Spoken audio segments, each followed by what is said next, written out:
হযরত বিলাল গরম বালুর মধ্যে শুয়ে রাখছে। বিলাল রাদিয়াল্লাহু তাআলা আনহু আল্লাহ আল্লাহ আল্লাহ আল্লাহ জিকির করতেছি। ওইদিকে আবু বকর আস্তে আস্তে রওনা শুরু করিয়ে দিলেন। হঠাৎ করিয়া নজর করে দেখি বিলালের কণ্ঠ আমার কানের মধ্যে বাজে, আল্লাহ আল্লাহ কণ্ঠ আমার কানের মধ্যে বাজে।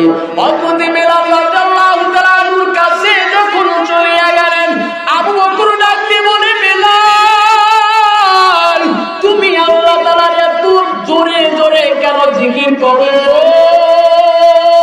যার কারণে তো বেঈমানরা তোমাকে তো মারধর করেছে, একটু কি আসলে জিকির করতে পারো না? বিলাল রাদিয়াল্লাহু তাআলা আনহু ডাক দিয়ে বলেছিলেন, না আমি আমার মালিককে যতটা কি আমার বিলালের তত ভালো লাগে।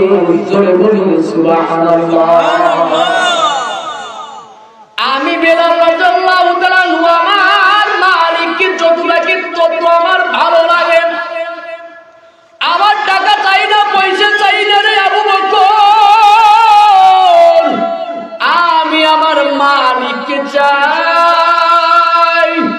আমি আমার পয়গম্বর হাবিবুল্লাহ মুহাম্মদুর রাসূলুল্লাহ সাল্লাল্লাহু আলাইহি ওয়াসাল্লামকে চাই। যদি নবী মুহাম্মদকে পাইয়া যায়, দুনিয়ার মধ্যে আর কিছু লাগবে না, কিছু লাগবে না, কিছু লাগবে না।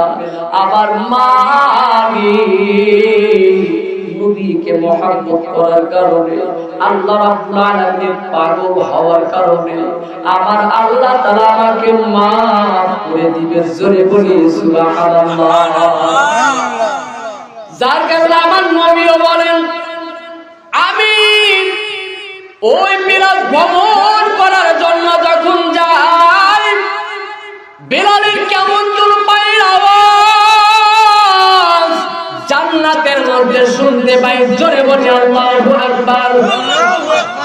ফেরেশতাদেরকে ডাক দিয়ে বলে, এই ফেরেশতারা দল একটু বলো বলো, এটা তো হযরতে বিলাল রাদিয়াল্লাহু তাআলা পায়ের আওয়াজ, তার পায়ের আওয়াজ। তখন ফেরেশতারা ডাক দিয়ে বলে, পয়গম্বর আপনি ঠিকই ধরতে পারছেন, এটা দুনিয়ার আর কারো ব্যক্তির নাম, এটা হযরতে বিলাল রাদিয়াল্লাহু তাআলা পায়ের আওয়াজ জান্নাতের মধ্যে শোনা যায়। জোরে বলি সুবহানাল্লাহ। নবীকে মহব্বত করেছেন, ভালোবেসেছেন এই বিলাল, কারণ ইসলামের পাগল ছিলেন, দ্বীনের পাগল ছিলেন। দুনিয়াকে প্রাধান্য দেয় নাই, দ্বীনকে প্রাধান্য দিয়েছেন, ইসলামকে প্রাধান্য দিয়েছেন। আল্লাহকে ভয় করেছেন, আল্লাহকে মহব্বত করেছেন, নবীকে মহব্বত করেছেন।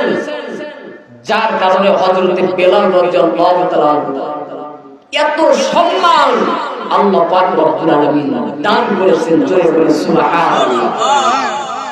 হাদিসের মধ্যে পাওয়া যায়, বিলাল যে গোসল করছে, তারপর মাথার ভিতরে এক হাত দিয়ে টুপিটা চেপে ধরে তারপরে গোসল করেছে। সুবহানাল্লাহ। তারপরে গোসল করেছে। এত